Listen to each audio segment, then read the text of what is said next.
I look to my right, and Jesus is standing next to me. And he holds out his hand, and he says, I want to answer your prayer. When Jesus stands in front of you and holds out his hand, he wants me to take it. That when the Savior of the world stands in front of you, you will know.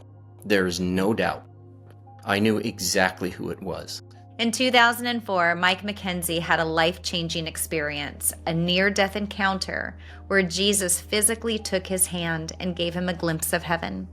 Today, Mike shares his powerful story of transformation, moving from being a busy working father of 4 to discovering the beauty in the world around him and enjoying the relationship of Jesus in his everyday life. And if you enjoy stories like this that are faith-building and inspirational, please hit subscribe. Your subscription helps encourage me to keep creating content that encourages others.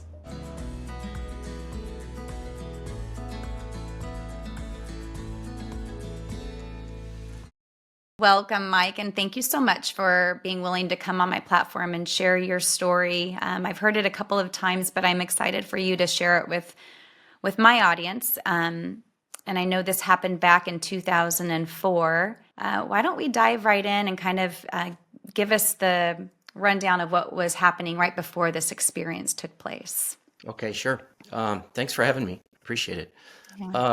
Yeah. I was attending my son's wedding, and it was probably 5 hours away from our home. It was in a beach town, Ventura, California.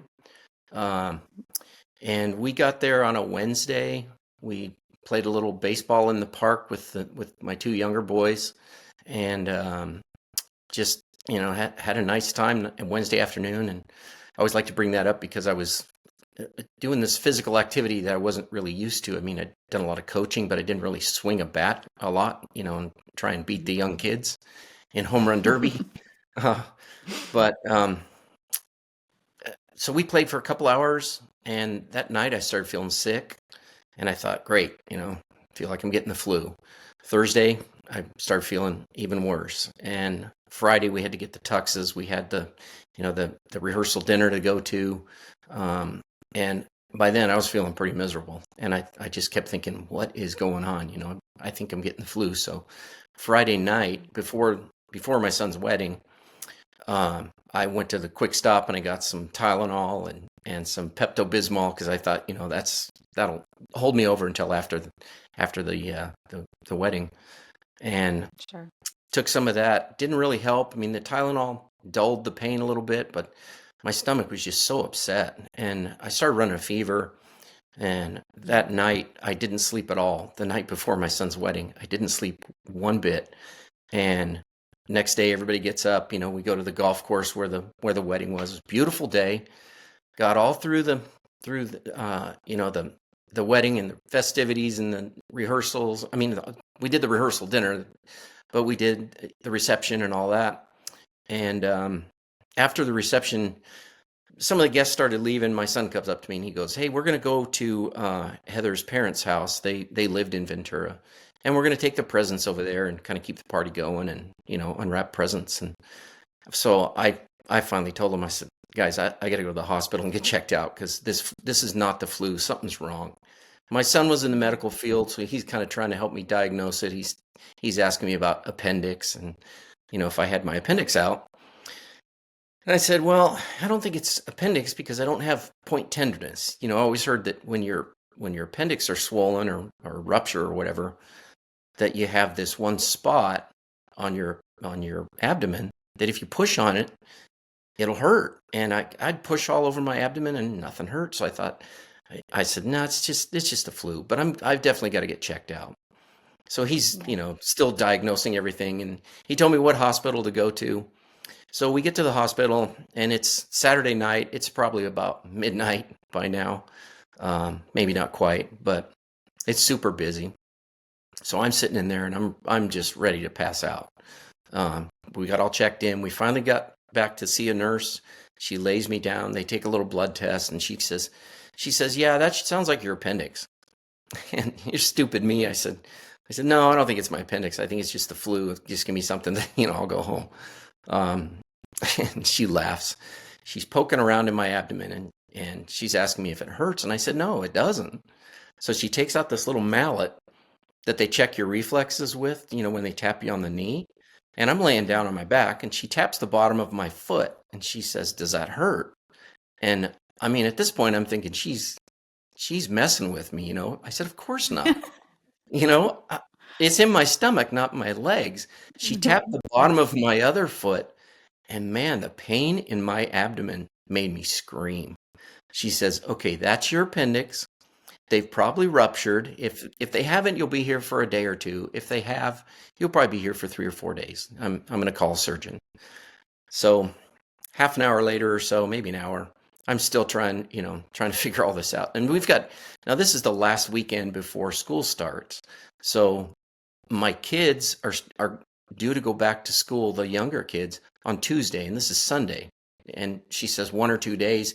That's, we're working on logistics. I'm thinking, how are we going to do this? We got grandparents there.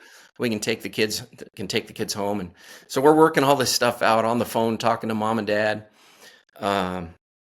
And the surgeon comes in, and he's poking around, and he finally gets my blood test from the blood they had drawn when I first got there. And he says, "Man, your white blood cell count is through the roof." And he says, "I'm pretty sure your appendix have ruptured. So, but I won't know until I get in there." And he says, "I'm going to go in through your belly button, so you won't have a big scar. I'll scope it out and see what's going on." So I was like, "Oh, okay, whatever." He says, "I'll see you back in surgery." So they wheel me down the hall. They burst open the surgical room, and it was freezing cold in there. They slide me over onto the table, and it's this tiny little table. I didn't have any room for my hands, so I'm kind of folding my hands, and it's freezing cold. And I look to my right as I'm laying there, before they put a mask on or anything, gave me any kind of medication. I look to my right, and Jesus is standing next to me. It's like the surgeon walked in, but it's Jesus. He's wearing a white robe. He's got dark brown hair. His skin looks darker than what I pictured or what had been shown as a kid. He had piercing bluish green eyes, real dark eyes, and he's wearing a white robe, and he holds out his hand, and he says, "I want to answer your prayer." And it just, nothing made sense. I look back around at the people in the surgical room. Nobody's there. It's like it's empty, and it's so bizarre. Everything else is gone, and Jesus is standing there, and he's holding out his hand. And I didn't know what he meant by, "I want to answer your prayer," but I'm thinking, well, when Jesus stands in front of you and holds out his hand, he wants me to take it. I'm thinking, I got to take his hand, but I'm still thinking rational thoughts, like I told my wife everything would be fine, and now I'm thinking it might not be. I mean, this might be it, because when do you see Jesus? I'm still trying to figure it all out. So Can I ask you, how do you know? Because somebody listening to this might think, how do you know that this is Jesus? I've been asked that a couple of times. I mean, actually a lot. There's a couple of different ways to answer that question. The simplest way is to say that when the Savior of the world stands in front of you, you will know. There is no doubt. I knew exactly who it was. His eyes, when his eyes looked into my eyes, they looked into my soul. The other thing that I thought of later was Jesus said, "I want to answer your prayer." Well, who answers prayers? Jesus answers prayers. So I take his hand. As soon as I do, I'm standing on a hill. I look down below me. My feet are bare. I'm standing on this green grass. The grass is this beautiful, deep shade of green, almost bluish green. My senses were heightened to the point where I could feel every blade of grass. I could count the number of blades of grass that were touching the bottom of my feet. It was amazing. But everything else was white. So I'm standing there holding his hand, and I'm trying to adjust my eyes. Like everything is like the brightest white that I have ever seen. And it was blinding. And then after I'm trying to adjust my eyes, off to my right, a little above me, but in the distance, is this round, shimmering, brighter white light that's almost like basketball size. and I'm looking at it, and it's like it's alive. It's shimmering. It's the weirdest white I've ever seen.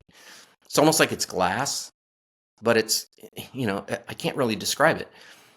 And all of a sudden, this thing starts sending these light beams out from this round basketball-sized light, and they start coming towards me. They look like fluorescent light tubes, but they're a couple feet long. They're a little bit thicker, and they're all smooth, and they're shimmering too, like that light. So they're standing out as they're coming towards me. Away, they're standing out from the rest of the white, and they go zipping past me, all over the place. Like they start slow at first, and then pretty soon there's more and more. And I kind of look back at the source where they're coming from, and all of a sudden, the bright white that's in front of me is like somebody took a curtain, like it was just a white curtain, and somebody's pulling this drawstring, and this curtain goes like this in front of me, and it opens up. And now, instead of looking at just white, I'm looking at a beautiful scene. I've got below me, I am standing on a hill that I can see now. It drops down into a valley. Right below my feet and the grass are these beautiful flowers. They're like pastel colors, like purples and pinks and oranges, just gorgeous little flowers. They're only about, like, I don't know, 6, 7 inches tall. And they're kind of moving a little bit, like it's almost like they were dancing in the wind, as you see them kind of flowing in the wind, but there's no wind. At the bottom of that, now the fog has settled in this valley, and it's covering what looks like a giant city. Um, all I can see is rooftops sticking through. There's a bunch of like Capitol domes. They look like Capitol domes, gold domes. There's some white ones. There's some look like church steeples that are white. Some of them are gold, but most of them are white. There's a bunch of stuff sticking through. And that's all I could see of the city. And then on the other side of the city, there's another mountain that goes up. And on that hill or mountain, there's these beautiful, like perfectly shaped pine trees. They look like pine trees with these like dainty, lacy little pine needles on them. And all of a sudden, the light beams that were coming at me are now going across that valley, and one of them hits the tip of one of those trees, and it's like it had a diamond on it, because when that one light beam hit the tip of that tree, it just popped into like hundreds of tiny little light beams. And pretty soon, another of those big light beams hits the tip of the trees, and there's like white fireworks going off everywhere. It's just like pow, pow, pow. But they're all white, and they're tiny. It's like explosions going off everywhere. And I looked back at the light source, and that's when Jesus said to me, "It's the glory of the Lord." And when he said that, I was like overcome with emotion, and I fell to my knees. At the instant my knees hit the ground, they shocked me, and they brought me back. And so now there's a doctor standing over me with a mask, and he's looking at me, and I'm thinking, well, what's happening? Where did Jesus go? Where's the beautiful scenery? The doctor says, "Do you know your name?" And my mouth was really dry, and I struggled to get out the words, but I was finally able to say Mike. And he had to ask me a couple of times. And he says, "Do you know where you are?" And now I'm thinking, I think I was just in heaven. But I'm kind of tracing back and go, yeah, okay. I was at the wedding. Oh yeah, I'm in Ventura. So I told him that. And he says, okay, he's back. And he tells that to people in the room. And now I realize that there's like 5 or 6 other people all wearing scrubs in the room. And he says, okay, let's get him up to ICU. And because I wasn't in surgery anymore, I was in a bed. So apparently surgery was over. And Right. this happened on the You're way. going, what is going on? I know. Nothing Uh-huh. made sense. So they stuck me up Yeah. in ICU. I spent 4 days in ICU and 12 days total in the hospital. Uh, I had some complications. I had almost got pneumonia, and I had a cyst that formed, or an abscess that formed from all the other germs, and it took them a while to find it. But so So that was it. that was your experience. So looking back and, those light beams, what did you make of that? What did you think those light beams were? I was really in awe of that. That's why it just dropped me to my knees. When I was a kid, we used to watch A Charlie Brown Christmas. Back in those days, you couldn't stream anything. You had to gather the family around. Tuesday at 7 o'clock, Charlie Brown Christmas is going to be on. And I remember watching little Linus come out on the stage, and he's got, everything gets quiet, and he's got his blanket, and he starts reading the passage from Luke, and the story about where the shepherds are in the field, and he says the glory of the Lord shone all around them. And I thought, wow, that sounds really cool. I'd like to see that. So I started asking God to show me the glory of the Lord. And it took him 40 years, but he did it. So when he said, I'm going to, show you the answer to your prayer, give you the answer to your prayer, was that Mhm. what your prayer was? That started like even before, when I started asking about the glory of the Lord. When I was really small, probably 5 or 6 years old, my grandfather died. And I remember going to his funeral in this great big church. And I was just starting to learn about God and, things, religion. And, mom would take us to Sunday school and to church. And, I was a 5-year-old, so I didn't really like it that much. But I remember at the funeral, the priest is up there, and he says, Pete's in a better place now. He's in a place where there's no pain, there's no tears, there's no sadness. And I just remember it just made such an impact on me. I thought, wow, I'd really like to see that. And so I started asking God, hey, can you show me heaven? I mean, not knowing what I'm asking. At 5 years old? At 5 years old, yeah. And it became like Yeah. this nightly thing where I would say, I really want to see heaven.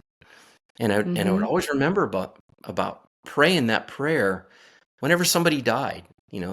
They're in heaven now. They're in a better place. And I used to always think, yeah, come on, Lord, show me heaven. And as I started learning about God and answering prayers and all that, I thought, he's going to do it someday. He's going to show me heaven, but I didn't think I was asking, to die to see it. I just wanted to see it. Right.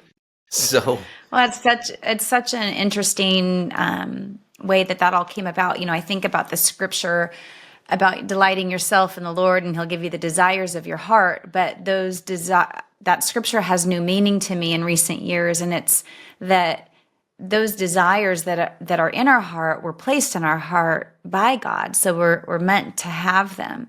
And so for a 5-year-old to be wanting, for a 5-year-old to have that as their prayer, and obviously you said it became your prayer, mhm, and not every 5-year-old is wishing for that. So that clearly to me was a desire within your heart that you were meant to have. yeah. How has seeing heaven changed you? Uh, I'll tell you what, I appreciate this, the beauty of God's creation so much more. I had a very stressful job. We had kids in athletics all the time. We have 4 kids. They were all busy. It was just a rat race. And my job was, I was a superintendent for a development company, real estate development company. So I was in charge of scheduling and checking everybody's work and making sure everybody was doing the work on between 30 and 35 houses at any, different process. I mean, different stages of construction. And I had to walk through those houses every day. So I'd take my big binder and I would walk through and make sure that, in this one, the framers are going, in this one, the electrician's doing his job and doing it right and according to the blueprints. And I had to meet with, the people from the inspectors from the city. And it was just super stressful. And of course, you got sales department saying, when's my house going to, this person's wanting to know when their house is going to be done. So it Yeah, was, you're it was juggling. really You're stressful. juggling a lot. Yeah. Yeah. And then come home and, take care of the kids and throw the equipment in the truck and off we go to a baseball game or a football game or practice or something. There's always something. And then there's homework and there's dinner you got to try and fit in. It was just You're nuts. preaching to the choir here. Yeah.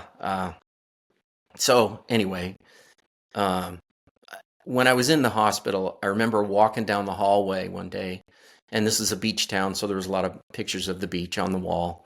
And I just walked by those pictures and I went, man, what am I missing? I am just racing through life. I've just got to slow down. It's such a cliche, but, we live in a sinful, fallen, cursed world. But boy, you stop and look at a sunset and you're just like, wow, this one's pretty, God, or I just appreciate the beauty of his creation much more than I ever did. Sure. I mean, I can only imagine. So then how do you, at some point you go back into life and got to go back to work. And how do you start to incorporate that slowing down into your everyday life? I like the stress of the job never went away. But I would just deal with it a little differently. I started carrying before they had Bibles on your telephones. I used to carry a little Bible in my pocket. And at lunchtime, I would go find one of the empty houses and I'd sit on the stairs or somewhere. I'd sit down and I would just read the Bible. And I just started taking Jesus with me wherever I went. And I think, it started this relationship. Before I kind of called myself a Sunday Christian, I knew who God was and who Jesus was, but I didn't really spend a lot of time talking to him. And it just had such a calming effect on my life. And I thought, I just need to lean on him a little bit more every day, every situation, talk to him. And, believe it or not, he talks to me too. I mean, he doesn't just talk to me when I read the Bible. That's probably his easiest way that he talks to you. But I've actually heard audible voices and sometimes you just hear it in your spirit. I would love for you to share.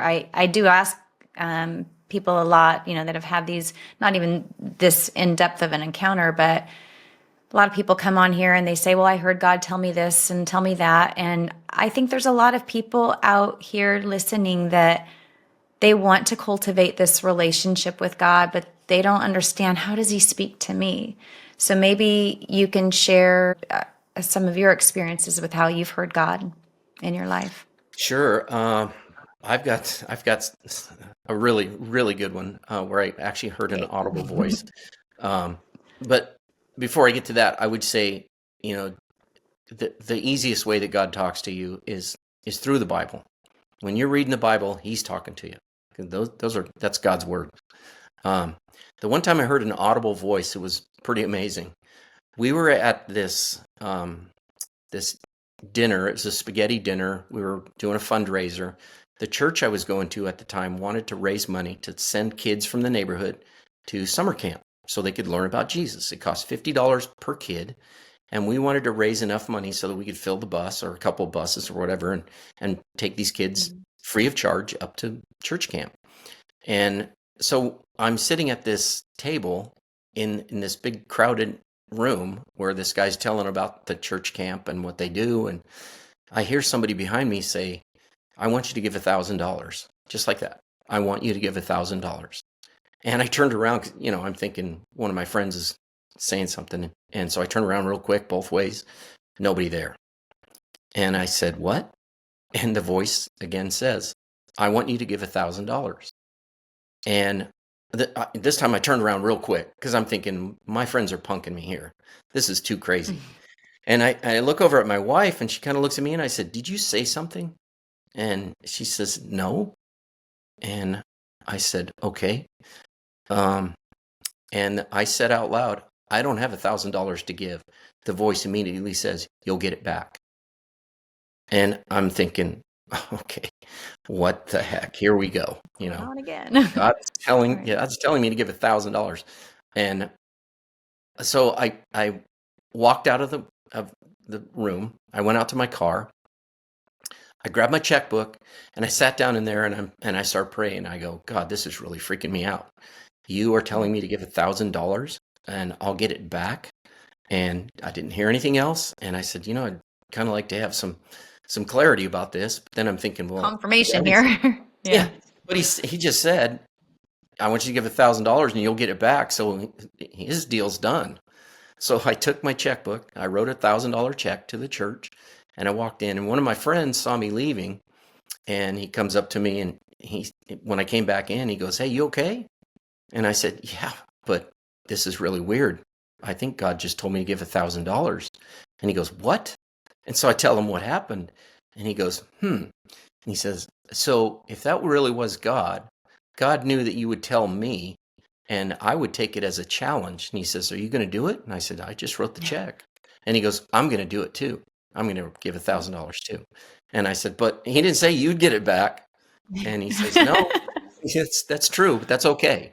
So we go up there and we hand him the check and everybody's clapping. It's kind of a big deal, right? $1,000. That's a lot of money. This was like, Sure. I don't know, 15, 16 years ago. Mhm. And so I just, I kind of was thinking, well, how am I going to get this money back? What's God got planned? So I was doing a little bit of day trading back then. I had this TD Ameritrade account. And so when I was doing the real estate job, the superintendent job, I came home from lunch. I log on to see what my TD Ameritrade account was doing that day. This was a Monday. No, this was a Tuesday because it was like a Memorial Day or something. Mhm. The night that we had that meeting. So I log on and my TD Ameritrade account had $1,000 more. And it didn't really occur to me at that time, but I started looking I was like, whoa, I mean, it wasn't a lot. It's not like it's some big, I had like $4,000. Now it had 5,000. So I'm looking at it. And one of Right. the stocks had gone up so much. It had gone up like, Mhm. $2. And it came out to $1,000. So I put in a sell order. I sell it. I get my confirmation, and the money goes to the the bottom line. And I think $1,000. What the heck? I just got my $1,000 back. And my check hasn't even cleared the bank yet. So I walk out the door. I called my friend and I said, "You ain't gonna believe this, but I just got my money back." He was like, "Whoa." So that was pretty cool. So what did that experience teach you overall? Was that, I think it was I would just, imagine, it was go ahead. obedience, you know. Yeah. Uh, but it also made me realize that God's not always going to shout it at me like that. Like, "Hey, give $1,000." It may be something that I hear in my spirit, and Mhm. if I am obedient, uh, he's gonna use it to bless some kids and bless me. And I always wonder, like when we do things like that, I wonder what the ripple effect is. Like because I don't know what kids went to church camp. Maybe it changed somebody's life. Maybe it was one person. Maybe it was 100 kids. Who knows? But I just Right. wonder what Not that. your not your job to No. necessarily know. It's nice when you get those Yeah. confirmations, or you get to see how you bless somebody else for sure. Yeah. But like you said, obedience and knowing his voice and knowing that that was him telling you to do that, and that certainly was your Right. confirmation there. Right. Right. Have you had other things since your experience similar to that too? I did have another one where this one. Okay, this one was kind of funny. I have stories of God telling me stuff all the time. We were moving one time. I rarely tell this story because it's just so bizarre. We were moving and we got one of those pods and we pushed everything in. We put all the heavy stuff in the pod first and we closed it up, and we still had stuff to go, but we figured, I've got a truck. I'll throw everything in my truck. We were just moving across town. And so all the heavy stuff's in there, but we left the washer and the dryer because we thought, we're going to have dirty clothes. We want to be able to wash and dry our clothes. So they came and got the pod. And what I didn't realize was one of the heaviest things that I own is a toolbox. So I put all my tools in there first, and it's gone. It's in the pod and it's gone. So I go Yeah. to disconnect the washer, And the washer hose was so tight, I needed a pair of pliers. And I thought, well, I'll just try and get it off with my hand, and so I'm grabbing it and twisting it. I can't get it. And I thought, I need some pliers. So I'm looking around and I'm opening up all the drawers, most everything's gone. But I was thinking, maybe there's a pair of pliers laying around. And I'm walking, I can't find anything. I'm looking through the garage. There's a few things left, but there's no tools. So I start praying. I go, Lord, I need a pair of pliers. I know this is a weird request, but could you give me some pliers? Could I, help me find some? And I walk past the laundry room and I look in there. There's a set of rusty pliers sitting on the washer that I had just tried. And I'm like, whose pliers are you? I went and asked my wife. I said, did you bring me these pliers? And she goes, no, she doesn't know where tools are. So God set a pair of pliers on the washer. It was just so bizarre. Yeah. But I love hearing stories like that. You never know. I've heard of angel encounters, and I think there's so much that we just don't know.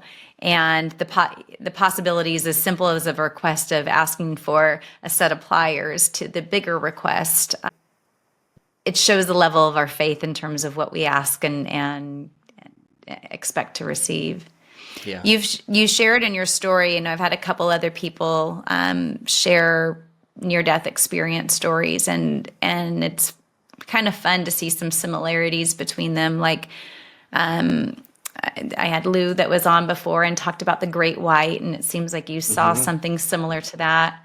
I had another gentleman named Vinny who had a very detailed experience, and he talked about the colors and how they spoke to him, and the scents and the smells that he saw and sensed. Vinny also said that what he saw in this heavenly realm was like like Earth was a cheap copy of what he was being shown. And I know you didn't see all the details because you said there was this, level of fog, but did you feel something like that it was similar to Earth, but so different simultaneously? I guess I could probably explain it like that. Yeah, a cheap copy. Yeah. Like I just see. I get kind of tongue-tied trying to explain it. The things that I was seeing and sensing. The one thing that was overwhelming to me was the love that I felt from Jesus. But it's like everything, like the dancing flowers. Everything was just joyful. Yeah. I didn't even tell you about the colors of the sky above the trees that I saw across the valley. The sky, the colors were just like so vibrant. I've always kind of explained it like this: like if you take a picture with your iPhone and you turn up the saturation all the way, so that everything just looks wild, like vivid colors, but it's all kind of blurry. But it was like those colors, but it wasn't blurry. So yeah, I could see where you could say it was a cheap copy, because my senses, the things that, like the grass that I felt, it was just amazing. Like that's what we have to look forward to.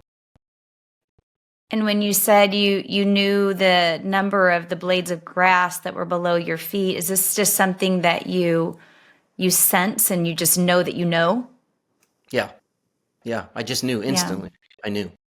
I mean, I was like, usually you step on grass and you think, oh, it feels cool, or you can't feel individual blades of grass. That was weird. Yeah. Do you think that it's possible, knowing what you know now, that the day will come where we'll have those of us here in this earthly realm will be able to tap into that kind of knowing and have that heightened sensory at all? I don't know, because I think that kind of stuff is hidden from us Reserved. because of the curse. The curse of sin. Um, and I think it keeps us longing for heaven. So Yeah. I don't know. I've always thought, people will say, "Oh, you had a hallucination, or it was the drugs, or whatever." I think someday, if we're allowed to stay here much longer, which I'm not convinced we will be, but I think science is going to figure out, like they're going to be able to detect when our soul leaves our body or our spirit leaves our body. I think someday we have that to look forward to. It's like Yeah. DNA. People 50 years ago, if you would have told them that you could trace your ancestry from a piece of hair, they'd laugh at you. Yeah. But, I think science Well, always catching up to this stuff. I mean, growing up, I would have never imagined I could have a conversation with somebody like yourself face to face, Oh, true. Yeah. that wasn't within our realm of possibilities back then. And yet here we are today. So, and it Yeah. seems like things are moving at faster speeds. I had heard in one of your stories, and I thought this was interesting too, that one of the things you noted while you were having that experience is that you weren't floating. It wasn't like this idea that we have of heaven, where you're floating around. You were actually physically standing somewhere, like it was a Yeah. place. Did I Yeah. hear that correctly? Yeah. Yes.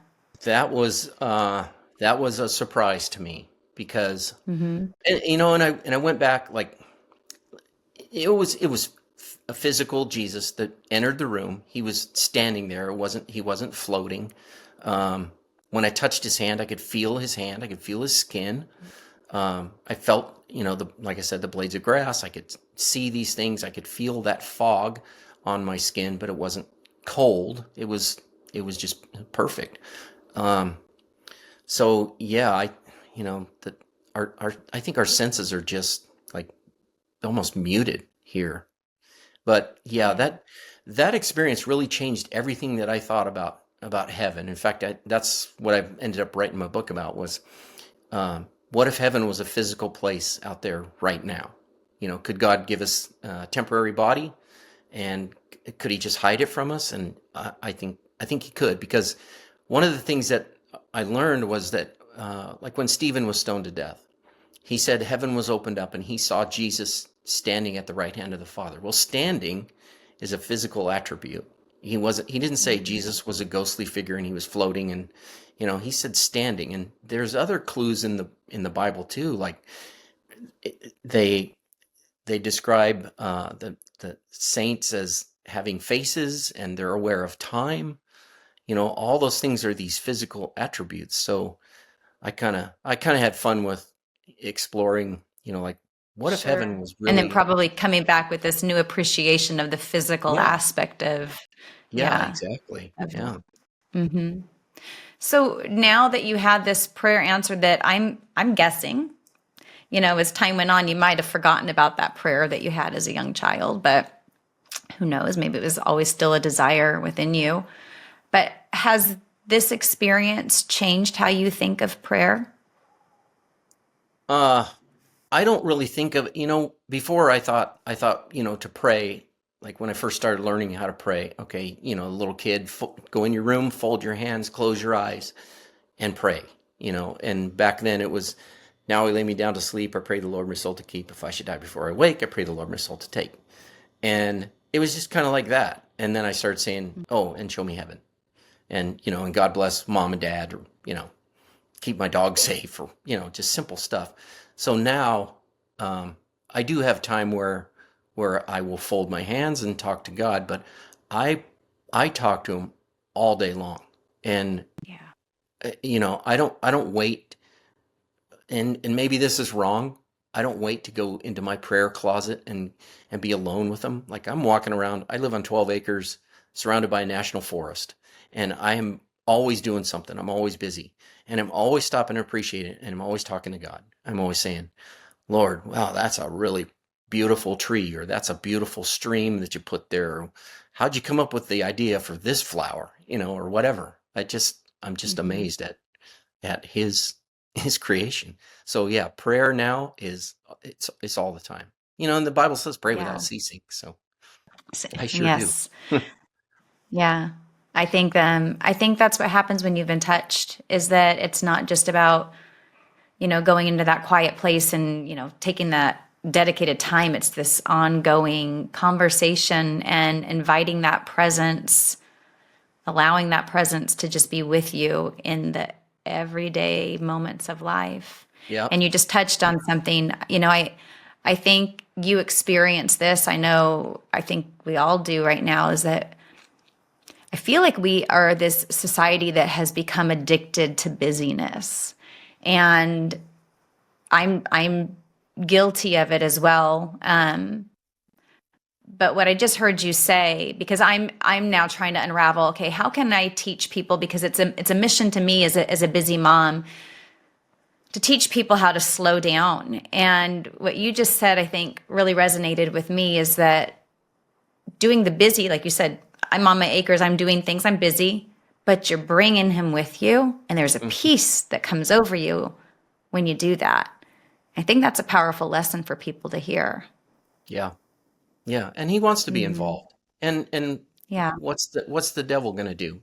Make us busy, keep us busy so that we don't have time to Hmm. crack the Bible, and we're just so caught up in our stuff that we just don't have time for God.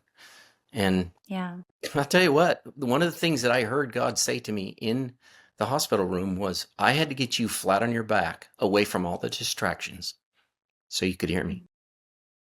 And he had a lot of things to say Wow. to me in that hospital room. Yeah. Yeah, But that's, that's the way life is, and it we is. just have to push that stuff away and like you said, bring God along with you. Hmm.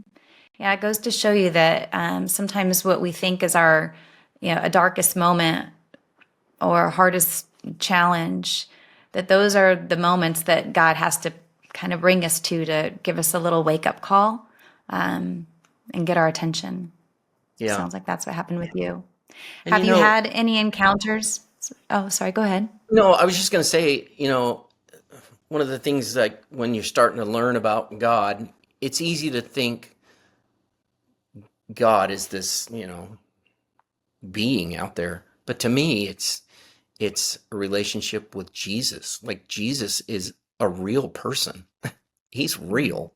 He is a physical being. And so that's what kind of what I brought from that experience too, was that, it's not, I'm just not talking to some spirit in the sky. I'm talking to a guy, and he's out there walking with me, and and it may be the Holy Spirit that's out with me, walking around with me, but to me, it's just it's it's a physical person. It's Jesus.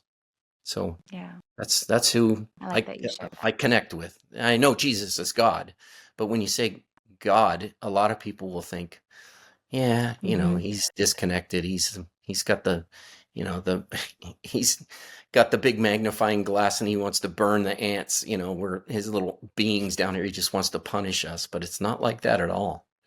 Jesus is a friend. Yeah, I really like that you said that. And that was God's gift in terms of bringing him into the flesh and into the physical form, so that we would have that relationship Yeah, through Jesus with him. exactly. Have you had any encounters since your main experience back in '04? Nothing else like that. I mean, Yeah. like I've had God talk to me. Um, I did have, I had eye surgery one time, and I was laying in my bed with one eye patched up, and it was Hmm. kind of a freak accident. But I actually had 11 stitches on my eyeball. I didn't even know they could do that. It was very painful, and Mm. I took some Tylenol and laying in bed, and all of a sudden I'm this was right after surgery. It was probably an hour. I've been home for about an hour, and I felt someone sit on my bed, and I thought it was my wife, and so I was going to take my hand and put it on her shoulder, and my hand, when I thought my hand was going to touch her shoulder, it went all the way down to the bed. It went completely through, and I went, oh, I open up my good eye, and there's nobody there. But Mm. it looks like there's an indentation on the bed, and the sheets tightened up over my chest. And Mm. as soon as I took that breath because I was scared, I heard an angel say, I was sent, don't be afraid. And as soon as I heard that voice, don't be afraid, I was not, I was like, okay. I was completely settled down. And this angel says, I was sent to tell you that the pain's going to be better.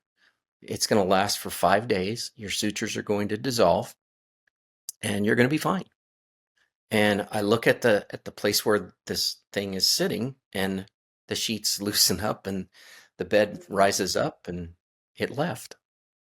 So that was kind of a weird encounter, but it was Oh, amazing. I love it. An angel sit on my bed. Goes to show you that we're not alone. No, Yeah. We've not at got all. these resources here. Yeah. So I felt compelled to ask you, what is life like now for you? What are you up to now? This experience was 21 years ago. hmm What's happening in your life now? We left California and we moved to Tennessee about 8 years ago, and then to North Georgia. We found this property out here. So I'm retired. My wife is in real estate, so every once in a while she'll find a deal on a house and we'll fix it up and flip it. But Okay. I'm pretty much just retired. Yeah. So, And you had mentioned, you've written a book before and maybe have a new one coming on the horizon and kind of working on another one. opening Yeah. up. Yeah. Yeah. Well, very good. Well, Mike, I really appreciate you taking the time today and sharing your story with my audience and just continuing to open up hearts to Jesus, and that he's, like you said, a real person, and that all we need to do is just invite him into our everyday life and walk with him. And my big takeaway from this is just incorporating him in our busy moments, because I feel like this is an attack on all of us to some degree, is how busy, we distract ourselves with things, and it's taking us away from cultivating that relationship and that place of peace that we're meant to have. So Absolutely. Yeah. thank you again. Thank you for Sure. your time and for sharing. I appreciate it so much. Thank you. All right. And thank you everyone for tuning in. And if you want to be informed of more faith building and uplifting content, please remember to like, share, subscribe, and follow. Have a great day.